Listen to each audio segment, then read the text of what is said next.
जब ground level पर कोई इंसान एक नेता के लिए लड़ने लग जाए ना, उस इंसान को हरा पाना बहुत मुश्किल है। यही रीजन है हमारा अपोजिशन कोई भी मुद्दा उठाता था, कोई भी इशू उठाता था, वो फेल हो जाता था। एक इलेक्शन 8 फरवरी को पाकिस्तान के अंदर हुए हैं और अब जो है इलेक्शन इंडिया के अंदर हो रहे हैं। इंडिया के इलेक्शन फेयर हैं और आवाम जो है उनके रिजल्ट भी मान रही है। कोई लड़ाई नहीं हुई, कोई दंगे फसाद नहीं हुए। हमारे मुल्क में जब इलेक्शन हुए तो इतने लोगों की जाने गई और इतने एहतजाज हुए। उनके यहाँ जमहूरियत और हमारे यहाँ जमहूरियत में क्या फर्क है? हिंदू राष्ट्र आ जाएगी भाई, हिंदू राष्ट्र is democracy, let them have a Hindu राष्ट्र। आपको क्या मसला है? आप अपना मुल्क, आपने नहीं इस्लामिक स्टेट बनाई हुई जिसमें आप आपके मुल्क के मुल्ला पकड़ के नॉन मुस्लिम को जबरदस्ती मुसलमान कर देते हैं। हम तो सपोर्ट राहुल गांधी को करेंगे ताकि दो मुल्कों के दरमियान तिजारत खुले, वो मुल्क भी तरक्की करे और हम भी तरक्की की तरफ गामजन हैं। Hi friends, welcome back to Prime News. Exit polls on Saturday predicted that the Narendra Modi government will return to power for a third term with an even bigger victory. The opposition alliance India did not do well. Most exit polls give the BJP-led NDA more than 350 seats, with some even predicting over 400 seats. The BJP was expected to do well across the heartland and achieve its best performance ever in South India. This suggests that Modi influence is stronger than ever and BJP is growing in new areas. In contrast, the opposition, India's National Democratic Inclusive Alliance, India, seemed to be losing ground in central and northern India. The Congress party in particular was projected to perform poorly in 190 seats, where it directly competes with the BJP. The exit polls predicted that the BJP seat count would surpass its 2019 mark and could reach 350 as well, while Congress might get fewer than 75 seats. The exit polls also suggested that several strong regional parties like the Trinamool Congress in Bengal, the Bharat Rashtriya Samiti in Telangana, and Biju Janata Dal in Odisha might lose a lot of votes to the BJP. Seeing the exit polls result predicting Modi's third term, the people in Pakistan are nervous, and let's see how their media reacts to this development. ये ऐसी है कि दो भाई हों, एक भाई जो है वो कह रहा है कि बस ठीक है हमारा ताल्लुक था, अब नहीं है, तुम अपना काम करो, मैं अपना काम करता हूं, बस ठीक है ताल्लुक खत्म। पाकिस्तान ये सोच रहा है कि हम चाइना के साथ मिलके और अरब वर्ल्ड के साथ मिलके कोई स्ट्रेटजी बनाएं, कोई प्लान बनाएं, कोई ऐसा करें कि हम इंडिया से जो है वो कोई महाज खोले इंडिया के खिलाफ। पहली बात तो ये है कि चाइना और मिडल ईस्ट इंडिया को पाकिस्तानी लेंस से नहीं देखना चाहते। ये बड़ी हमारी गलतफहमी है। हमें इंडिया को मजबूर करना होगा, ऐसे हालात पैदा करने होंगे कि इंडिया हमें हमारे लेंस से देखे, और वो एक ही लेंस है कि हम तरक्की करें, मेहनत करें, कारोबार करें, पॉलिटिकल नॉर्मलाइजेशन करें, जिंदगियां बेहतर करें, डोमेस्टिक मामला ठीक करें, तो इंडिया आपको देखना शुरू कर देगा। मार्केट्स जो होती हैं, जो ममालिक होते हैं, वो आपको देखते हैं आपकी तरक्की की बुनियाद पे। आपके घर में आग लगी हो, आपके घर के अंदर गोलियां चल रही हो, तो कौन कहेगा कि मैं इस साइड का दरवाजा खोलूंगा? ये बंद रखो, जब ये आपस में ठीक हो जाएंगे फिर इनसे बात करेंगे। नरेंद्र मोदी कहता है कि इनकी ये बॉम्ब लेके चले थे, अब इनके हाथ में जो है ना वो कटोरा आ गया। वो तो इस एंगल से। सो आप समझ नहीं रहे कि आपका जो सोशो इकोनॉमिक ऑर्डर है उसमें तरतीब नहीं ठीक।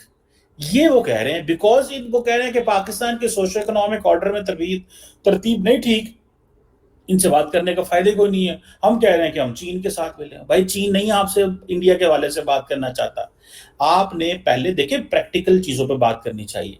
आपने बलोचिस्तान के मामलात में जो बलोच मिलिटेंट ऑर्गेनाइजेशंस हमले कर रही हैं चाइनीज के ऊपर, आपने चीनियों को कितना कहा? एक स्टेटमेंट दिखा दे मुझे आप चीनियों की जिसपे चीनियों ने ये कहा हो कि हाँ जी हम ये उनसे बात करेंगे। इंडिया नहीं भी ना बात करना चाहता, फिर भी बात करें, आप फिर भी इंगेज करें, क्योंकि आपको जरूरत है, उनको तो जरूरत ही नहीं है।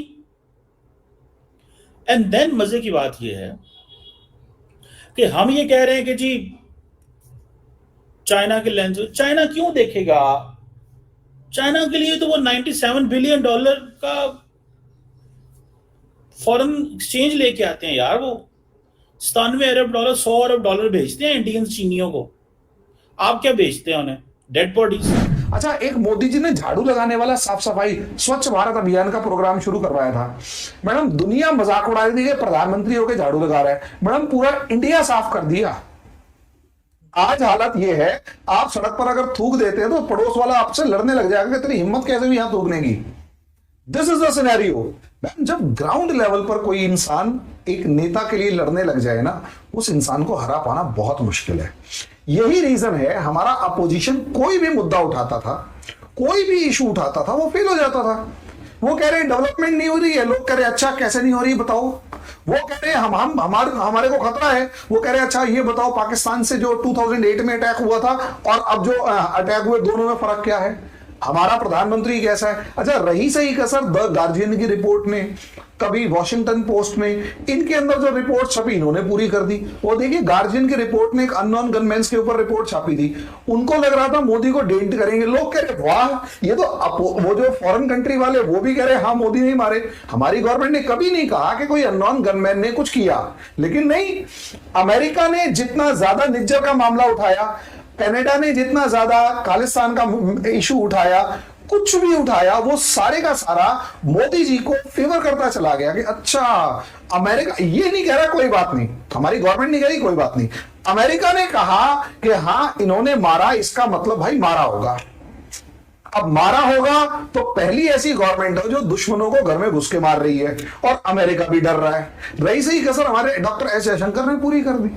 मैम उनके जो सैवेज रिप्लाईज थे, चाहे यूक्रेन वॉर में हो गए, चाहे इजराइल हमास वॉर में हुए, मैडम इन्होंने इतना ज्यादा सपोर्ट किया ना मोदी गवर्नमेंट को कि आप अंदाजा नहीं लगा सकते। क्योंकि पहली बार ऐसा हुआ कि हमारा कोई मिनिस्टर दुनिया के प्लेटफॉर्म पर खड़ा होकर उनकी आंखों में आंखें डाल के सामने, अब मैम एंटनी ब्लिंकन के सामने उसकी धज्जियां उड़ा रहा है बंदा, और इंडिया अपने तालियां बजा रहे हैं, तो आप समझ सकते हैं क्या प्राउड फील किया होगा इंडियन गवर्नमेंट ने। और रही सही कसम मैडम आप मानेंगे, इजराइल हमास वॉर में भी मोदी को सपोर्ट मिला है, क्योंकि हमारे यहां मैम हिंदू मुस्लिम एक प्रॉब्लम है। जितना ज्यादा मुस्लिम्स ने पैलेस्टीन को सपोर्ट किया, जितना ज्यादा लंदन, पेरिस और यूरोप की कंट्रीज से वीडियोस आए हमास के प्रोटेस्ट के, उतना ज्यादा हिंदू को एक डर लगने लग गया कि यार हमारे साथ प्रॉब्लम्स क्या आ सकती हैं। आज इन लोगों ने लंदन, पेरिस, न्यूयॉर्क के अंदर जो दुर्गति कर रखी है वो हमारे यहां हो सकती है, हम मोदी को वोट देंगे। उसके बाद चाहे कश्मीर इशू हो गया, चाहे तमिलनाडु इशू हो गया, और रही सही कसर मैडम अपोजिशन हमारे यहां, आप मानेंगे अपोजिशन बेवकूफों से भरा पड़ा है। मैम इन्होंने समझाया ही नहीं, मतलब लिटरली आप सोचिए, अरविंद केजरीवाल का एक वीडियो वायरल था, उसमें कह रहा है कि वक्फ मुस्लिम्स को कह रहा है कि आप मुझे सपोर्ट कीजिए, अगर मेरी सरकार होती तो मैं अंबानी के वो जो एंटीला है इस बिल्डिंग को गिरा देता, क्योंकि ये वक्फ बोर्ड की जमीन पर बना हुआ है। केजरीवाल ये कह रहा है कि वक्फ बोर्ड की जमीन पर बनाए तो अंबानी के बिल्डिंग को गिरा देता। आम हिंदू सोच रहा है ओ माय गॉड कल को मेरा घर भी गिरा सकता है, मैं तो वोट नहीं दूंगा केजरीवाल को। एक बंदा जो क्रिश्चियन बन चुका है, नाम ही स्टालिन है, वो बंदा कह रहा है हिंदुओं को खत्म करना है, सनातन को खत्म करना है। अच्छा हिंदू उसे वोट जाके दे देगा जो ये कह रहा है कि मुझे सनातन को खत्म करना है? मतलब आप खुद इमेजिन करके देखिए। उसी तरीके से आप उठाकर देखिए राहुल गांधी, राम मंदिर का इशू था मैम, ये राम मंदिर के मामले में वहां गए ही नहीं, राहुल गांधी गया ही नहीं। अब मैम एक बात बताइए, राहुल गांधी अगर राम मंदिर नहीं जाएगा, इमोशनल इशू है इंडिया हिंदूज का, इमोशनल। आफ्टर 500 ईयर्स, 500 साल के बाद हमारे भगवान राम का मंदिर बना है और आप वहां नहीं जा रहे और सोच रहे हैं हम आपको वोट दे देंगे या हिंदू आपको वोट दे देगा। कैसे दे देगा आप मुझे सिर्फ इतना बताइए। मंदिर तो सबका होता है ना। बात आप सेक्युलरिज्म की कर रहे हो, सेक्युलरिज्म में आप कहते हो ऑल रिलीजन्स आर इक्वल। आप मस्जिद जा रहे मंदिर नहीं जा रहे, आप दरगाह पे जा रहे मंदिर नहीं जा रहे, तो क्या हिंदू नोटिस करेगा? नहीं। अब इसमें चलो ये तो हो गया एक कम्युनल फैक्टर, जो एक बिल्कुल लोकल ग्राउंड लेवल का बंदा खड़ा होके बात कर रहा होता है। मैम हाल ये था, कांग्रेस वाले, आप इससे अंदाजा लगाइए, जिस कॉलोनी में मैं रहता हूं यहां कांग्रेस का कोई बंदा प्रचार करने नहीं आया। मेरी कॉलोनी छोड़िए, मेरे एरिया में कांग्रेस का एक झंडा नहीं दिखाई दिया।